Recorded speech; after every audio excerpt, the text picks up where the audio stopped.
everyone, my name is Tommy. Welcome to Think Academy's AP Language course. This is a bit of an unusual course because it's not live instruction where I can interact with you guys. It is just me talking to my computer screen and you guys kind of watching and following along. So it'll take a little bit of getting used to for me, but I think this will still be very helpful.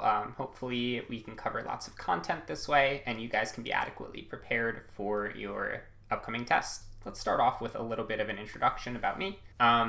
My name is Tommy. Obviously, I mentioned that already. I am an AP Language and also SAT instructor here at Think Academy. I'm from Long Island, New York. I have a bachelor's degree in English and Political Science from Binghamton University. My hobbies include watching sports, playing poker, collecting Pokemon cards. Now, this is kind of the part where I would normally ask, each of you guys to tell me a little bit about yourself so I can get to know you, where you're from.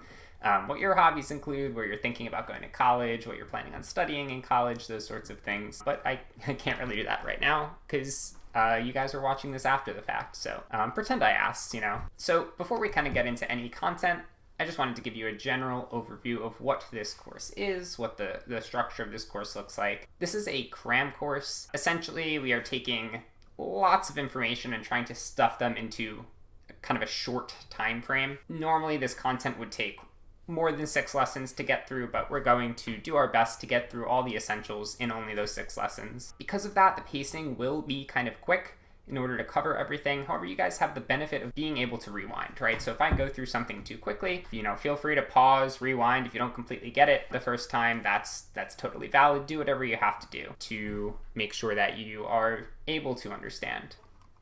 This right here is lesson 1. And in lesson 1, we are going to do a test overview. We're going to talk about the structure of the tests, how it's scored, those sorts of things. And then we'll kind of get into some general free response strategies. Then in lesson 2, 2 through 4, we'll continue to focus on free response before we look at multiple choice. And each of those will kind of be dedicated to one of the 3 different types of free response questions. Lesson 5, we will talk about reading passages and reading questions in the multiple choice section.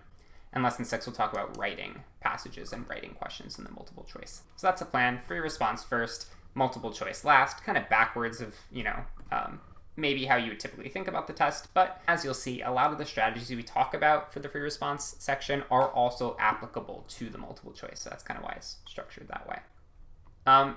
To start off this test overview, let's talk a little bit about time.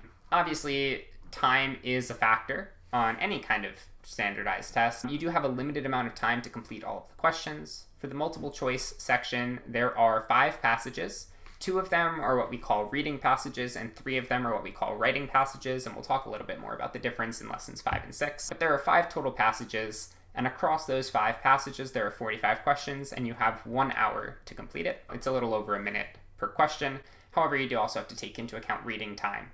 And then for the free response section, there are 3 essays, 1 synthesis, 1 rhetorical analysis, 1 argument essay. We'll talk about the differences between those momentarily. And for the 3 essays, you have 2 hours and 15 minutes. Now, technically, the test says that 2 hours, you only have 2 hours for writing, and those 15 minutes are for reading time, right? Which would be about 45 minutes per essay. However, the reading time does not have to be spent reading. You could spend that time however you want to spend that time. Realistically, you have about 45 minutes per essay because of that extra reading time. In total, the exam is 3 hours and 15 minutes long, not including any sort of break or, if they have to read anything to you in the beginning before the test actually starts or anything like that. The exam time itself, the amount of time you will spend answering questions or writing things, is 3 hours and 15 minutes. As far as scoring goes, it's not exactly the same every single year. It's not like, okay, this is, this question is worth this amount of points, and if you get this amount of points, you get a 5. Rather, it's graded on a curve. So what you score or how many questions you need to get correct in order to score a 5 depends on how everyone else does as well. Generally, the top 10% of test takers score a 5. You can see kind of this chart over here gives a little bit of a breakdown of the percentages of what percentage of students usually score each number. And these percentages are based on, the May 2021 exam. So they do differ a little bit based on the year, based on the test, and based on how other students do. The multiple choice section, those 45 multiple choice questions that we talked about earlier, that is worth 45% of your total score. So 45 questions, 45% means each question is worth 1%. And then the free response questions, those 3 essays, are worth 55% of your total score, meaning each essay is worth about 18%. Now, this is interesting because obviously, right, the essays are worth more than each individual multiple choice question. However, 55% to 45% isn't that drastic of a difference, right? So it's not that one section is worth more than the other section. It's just an essay is worth a lot more than an individual multiple choice section or a question, which obviously makes sense. But both sections are very important, right? 55%, 45%, those are both very sizable portions of your score. And another thing to point out here, you don't need a perfect score to get a 5. All 5s are the same, right? If you get every single question correct, you'll get a 5.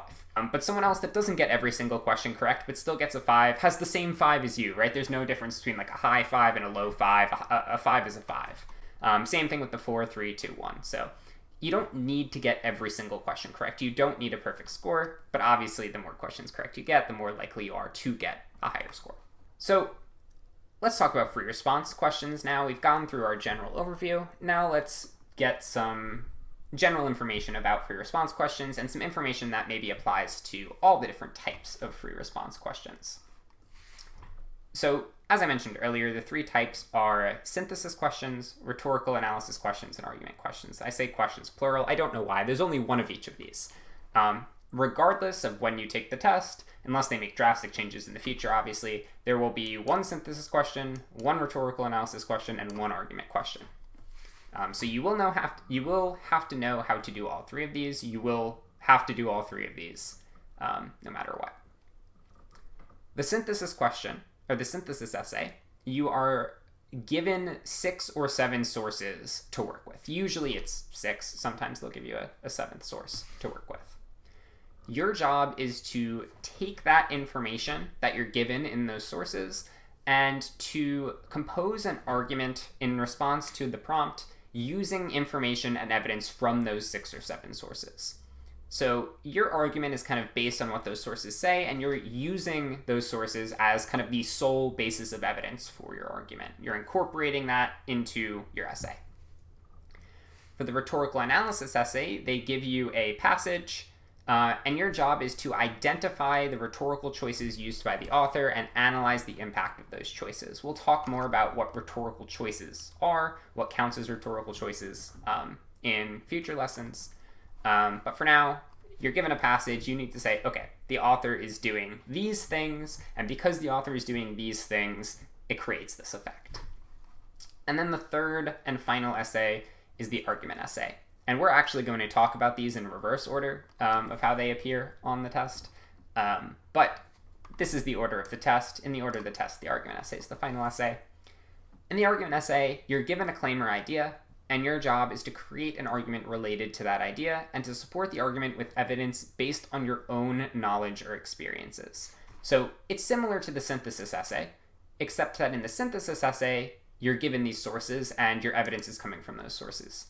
In the argument essay, you're not given any sources. All of your evidence is coming from up here, from your brain, from your knowledge, your experiences, logic, things you've seen before, things you've read or heard before, things like that.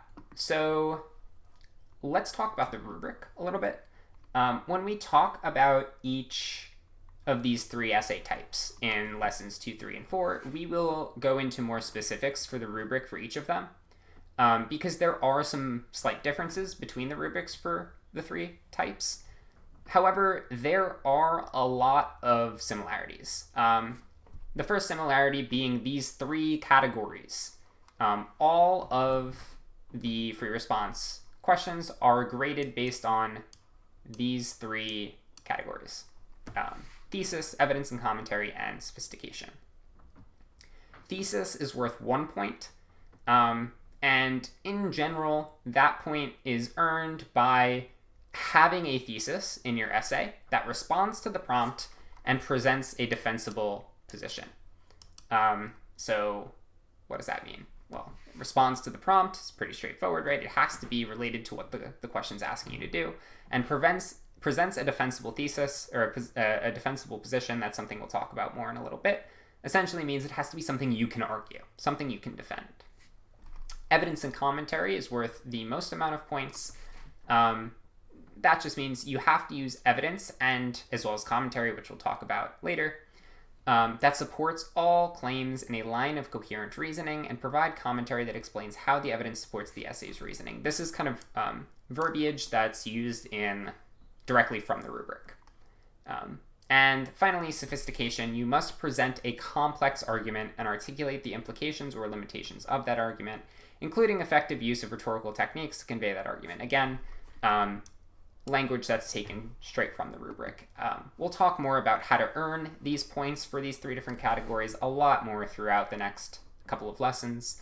But these are things to keep in mind. This is how you're being scored. You're being scored based on your thesis, your evidence and commentary, and your sophistication. Those are the categories.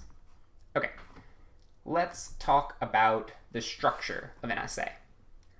So first of all, we highly recommend using what I've kind of termed the 1-3-1 approach, which simply means 1 introductory paragraph, 3 body paragraphs, and 1 conclusion.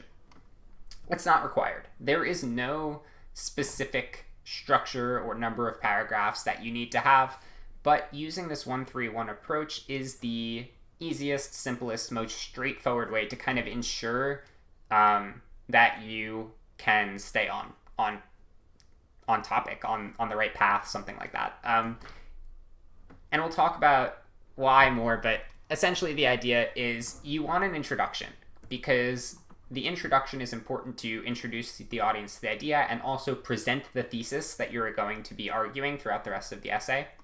You want a conclusion because it can help you with that sophistication point, and we'll talk more about that in a little bit. And you need body paragraphs to present your evidence and your claims and your commentary. How many body paragraphs is not specified. The reason we recommend 3 is because it is a good amount that allows you to provide a sufficient amount of evidence and still do it within the recommended time or the allotted time that you have, right? If you try to do 4 body paragraphs, you might run out of time. If you try to do 2, you'll probably have time, but it's more likely that you won't present enough evidence. 3 is kind of that sweet spot. So let's talk about each of these. Let's talk about introductions. Let's talk about body paragraphs. Let's talk about conclusions. Your introduction, as I alluded to a little bit already, has 2 goals. You want to introduce the topic and you want to present your thesis. And it should kind of do it in that order.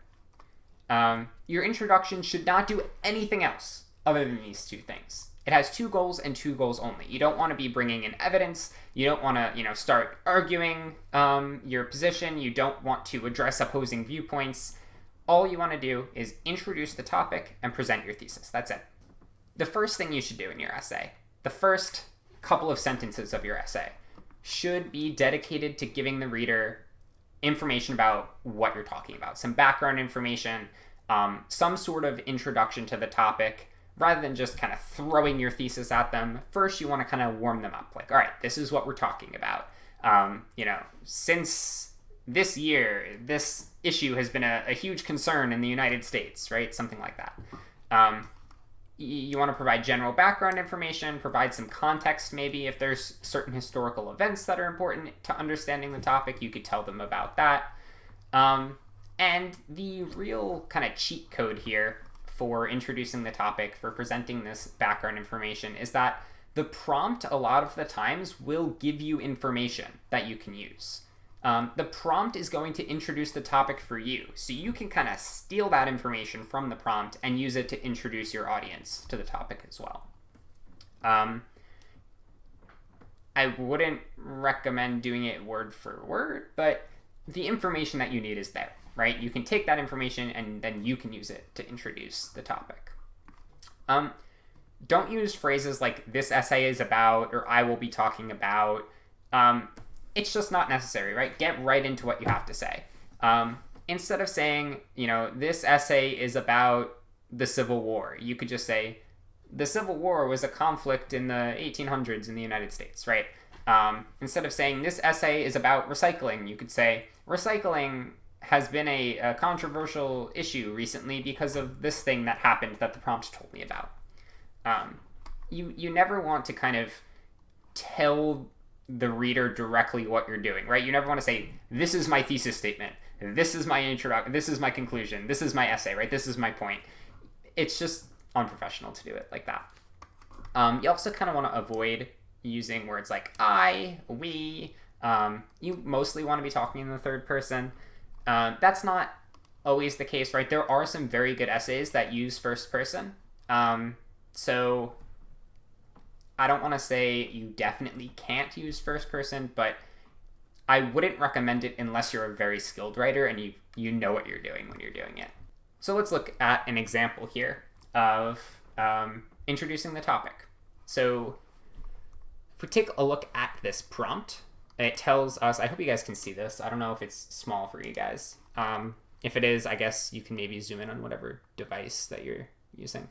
So the prompt, many high schools, colleges, and universities have honor codes or honor systems, sets of rules or principles that are intended to cultivate integrity. These rules or principles often take the form of written positions on practices like cheating, stealing, and plagiarizing, as well as on the consequences of violating the established codes. Carefully read the following 6 sources, including the introductory information for each source. Then synthesize information from at least 3 of the sources and incorporate it into a coherent, well-developed argument for your own position on whether your school should establish, maintain, revise, or eliminate an honor code or honor system. Your argument should be the focus of your essay. Use the sources to develop your argument and explain the reasoning for it. Avoid merely summarizing the sources. Indicate clearly which sources you are drawing from, whether through direct quotation, paraphrase, or summary. You may cite the sources as source A, source B, etc., or by using the descriptions in parentheses. Okay. So obviously this is a synthesis essay question, right? Because it's asking about sources. But this is an example of what I mean about the prompt giving you background information to use. All of this up here, right? That is all stuff that you can use to introduce the topic in your own essay. You can talk about how many colleges, schools, and universities have honor codes or honor systems. And then you can use this, definition of what an honor code or an honor system is, right? This is all something that you can introduce. So if we look at this example here, this example is from a real student essay from, I forget what year this is from, but this is an example of a real student essay that was considered to be a high-scoring essay by the graders. And if we take a look at the way this student, introduces the topic, they say the conflict regarding the utilization of honor codes can be seen in any school system, from elementary schools to college. So right away, that is kind of just taken from here, right? Many high schools, colleges, and universities have honor codes and honor systems. Kind of just rephrased that and introduced the topic in his essay the same way that the prompt did. He goes on to say, some argue that honor codes are ineffective in reducing cheating in schools, but statistically this is not the case. All right, this I don't like as much. He is kind of presenting an argument before he gets to his thesis statement. It's not terrible. I personally wouldn't recommend it, but he's still doing a lot of really good things here by introducing the conflict, right? He's first introducing the idea of honor codes, then he goes on to talk about how there's some sort of conflict or disagreement or argument related to honor codes, right? That's really good. You're introducing the topic, you're introducing the conflict, and then after you introduce, what the topic is, what the conflict is, then you can say, boom, here's my thesis, here's my stance on this conflict. Let's see what else he says in here. While some argue that honor codes should not be implemented for reasons such as ineffectiveness of the code and the creation of a Big Brother-esque environment, honor codes should in fact be implemented. Okay, so this is his thesis statement here. This whole thing is his thesis statement, and we'll talk about that in a second. But overall, this is a very strong first paragraph here. He doesn't spend a lot of time introducing the topic, but you don't have to, right? You want to let the reader know what is going on, what you're talking about. You want to provide the reader with maybe any sort of background information they might need to understand what's going on. You want to let them know that there is some sort of disagreement or argument, and then you can hop right into your thesis statement and say, here is what the correct idea is. Here is what the correct stance is. All right, so I am going to have you guys give this a shot now. Obviously, I can't call on you to hear your thoughts or anything like that. And that is a little bit unfortunate. But what we're going to do instead, I am going to recommend that you guys pause the video in a second, work on this on your own, and then resume the video. And once you resume the video, I will kind of talk through my thoughts here about this. And then you can just kind of see how what you did lines up with what I did. So go ahead, give this video a pause, work on this on your own, read through the prompt, try to come up with your own introduction for the topic, then give it an unpause once you're done, and you can see what I did here. Okay, hopefully if you are unpausing, you are finished working on this on your own. Let's give this a read and see if we can come up with some sort of introduction here. So the prompt says, an anthropologist studying first-year students at a university in the United States writes that friendly phrases like "how are you," "nice to meet you," and "let's get in touch" communicate politeness rather than literal intent. What, if anything, is the value or function of such polite speech? So right away, there's some information we can use. In a well-written essay, develop your position on the value or function of polite speech in a culture or community with which you are familiar.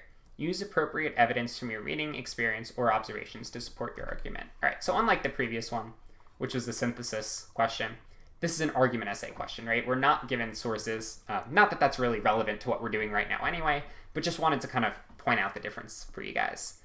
Instead of asking, the student to use sources, this prompt says use evidence from your reading, experience, or observations. But all right, let's introduce the topic here. So how could we start? Well, we could start off by saying something. Well, I don't know why it's doing that. That's weird. Okay, my text box is not working. There it goes. We could start off by saying pretty much what that first sentence says there. Instead of maybe copying it word for word, we could say an anthropologist, or maybe a scientist in the field of anthropology, either way. A scientist, there we go, in the field of anthropology claims that friendly phrases, or maybe we could say that some phrases are intended to communicate politeness rather than being literal. We could say something like that, right? Or they are intended to be polite rather than literal. Then after that, we could say something like phrases well, we don't know if it's a he or a she, right? So I mean, I guess technically they is incorrect, right? Because technically they refers to plural. So he or she would kind of be correct here, which is just a weird thing to say. I'm going off on a little bit of a tangent here. We could say maybe the idea is that when someone asks, "How are you?" for example,